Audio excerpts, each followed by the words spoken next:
What's up, everybody? Welcome back to Movie Roulette Mondays here at the studio. We're back here reviewing one of my favorite movies, one of my favorite Westerns of all time, the second Western we've reviewed so far. Look for our Unforgiven review way back when it was on the podcast. But, directed by James Mangold, released in 2007, starring Christian Bale and Russell Crowe. You gonna say the name of it? 310 the Yuma. I was going at it. It was a prelude. Oh, okay. I didn't know. It was the prelude. Yeah, I mean, a remake of an older film that was, I believe, released in the 50s, which was also based on a book. So you get three steps here to get here. Mm-hmm.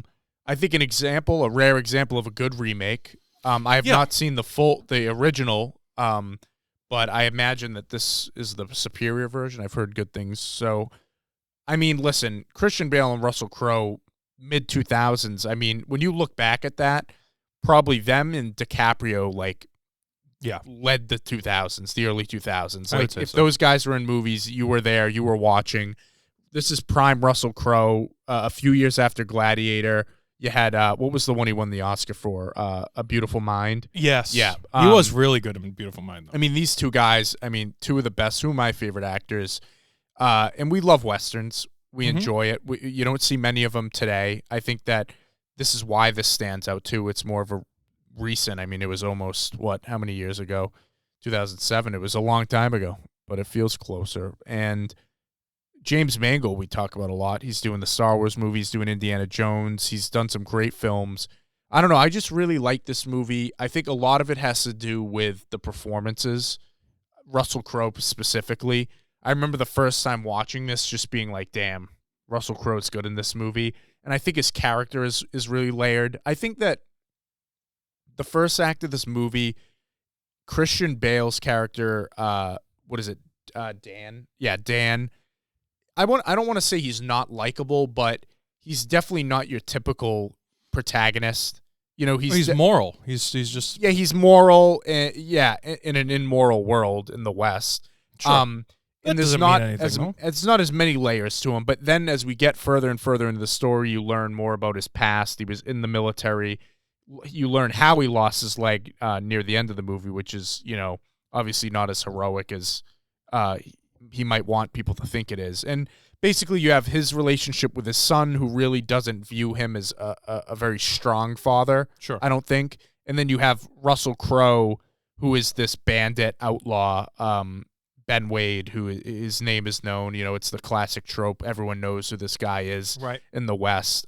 And basically their two stories get entangled. Christian Bale volunteers because he needs the money to help escort him to the 310 train to Yuma so he can get sent off to prison.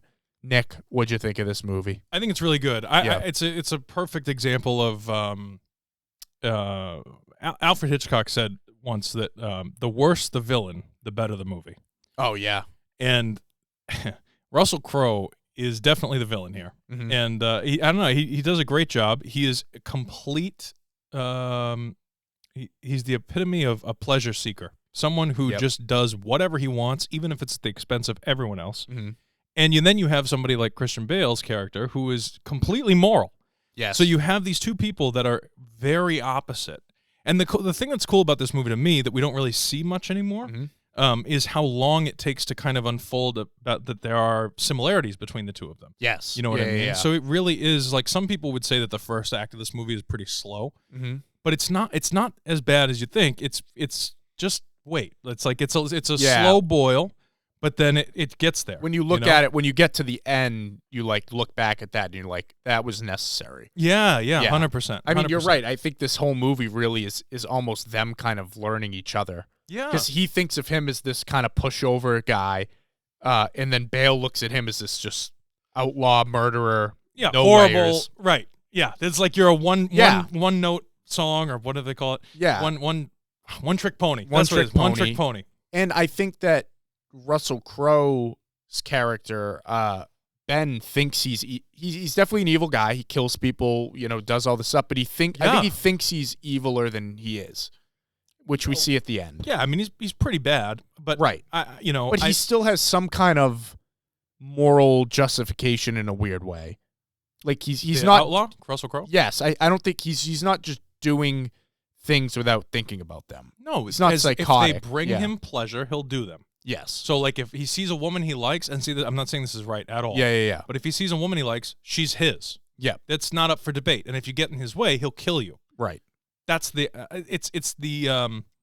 it's the danger of having no laws. It's the danger of the Wild West. Yep. Right? It's an uncharted territory kind of what happens when you leave a human to their own devices to do whatever they want. They become animalistic. Yeah. So whatever he wants, he's the strong one, he's the more powerful one, and he has the weaponry and the moral the fortitude to get things done.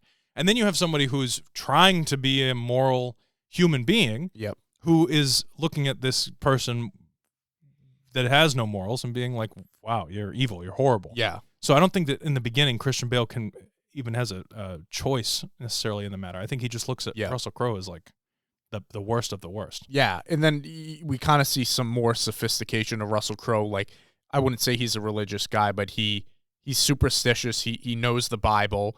He draws. He's a good artist. Like, he does that stuff. But I think to your point about him doing everything for pleasure, that's a great point, because I think of the moment when he's choking Dan out near the end of the movie, and he's about to kill him, and then Dan tells him how he got shot in the leg by his own friendly guy. They were retreating in the war. And I think it's in that moment that he realizes, I'm going to get more pleasure letting this guy take me there and letting him feel like the hero than I would killing him. I don't think he would have gotten pleasure killing Dan there. Yeah, it's a narcissistic view, but it's still for pleasure. Yeah. No, definitely. I'll be the hero if I let this cripple take me and whatever. I think that's it. And I think that he's like, okay, I'll walk into the prison and I'll break out again just so this guy can have his moment. Yes. Because of me and how great I am. Right. Yeah. That's totally, it's a perfect way to put it. Yeah. And he calls, obviously at the end of the movie, you hear him blow the whistle and the horse comes, and you know that he's eventually going to escape before. I thought that was a great moment there, that little scene with them when they're stuck in the train station and they have that little laugh. And when he's like, I've been to Yuma 2 times before. I broken out 2 times. And then even Bale just kind of smirks at that too. Like this is a pointless journey. Right, yeah. Like, what are we doing here? But, I mean, listen, it's your classic Western. You got the outlaw. You see it a lot where they're trying to get to one place. It reminds me a lot of, like, Westworld Season 1. Yeah. Like, cool. No, just, definitely. Like, there's Aesthetic. the brothels and the women. Yeah. And just no laws. Well, also, let's talk about Charlie. Sure. Go ahead. Who played by Ben Foster. He was a son of a bitch too.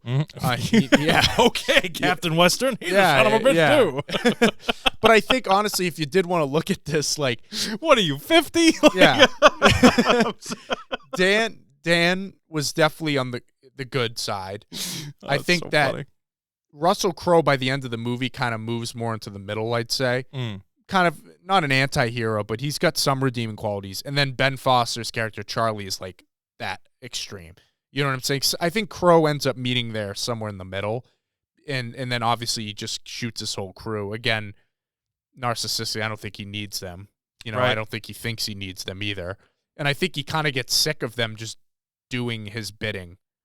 They shoot Dan for a guy that he kind of made a connection with at the end there. And I think that bothered him. It's like, these guys just like think this is all I want. You know what I'm saying? Yeah, true. Yeah, but I thought Ben Foster's always good at playing just like really fucking scary asshole. He's in I think he's in 12 Years a Slave too. But he's really good. Whole cast is good. Really well directed. You got a rating?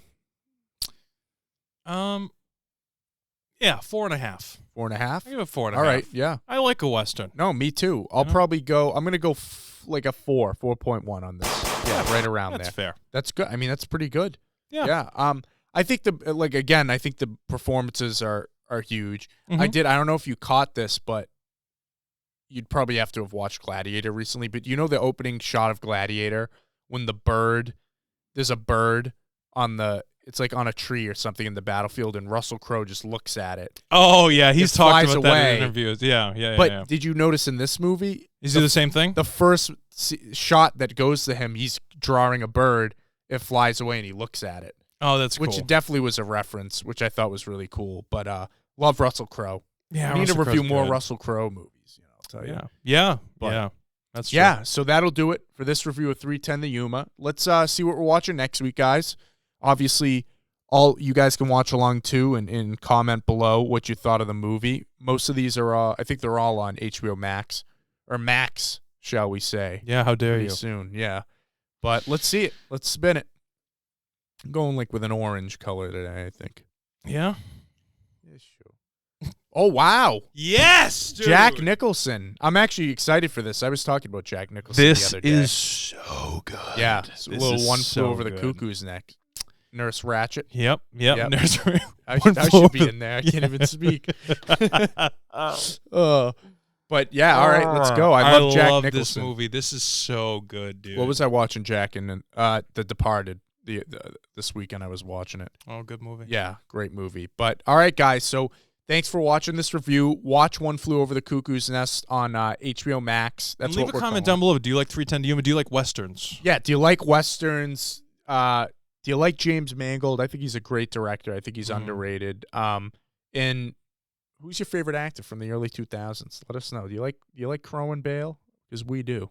But guys, as always, Movie Roulette's every Monday at 12 p.m. We got Sideline with Matt if you like sports on Wednesdays at 12 p.m. And then Fridays, the Movie Mob podcast. The big one. The big one, 6 p.m., guys. Thanks for watching. Comment, like, subscribe. It really helps us out. We appreciate all the support. We'll see you next week. How you doing?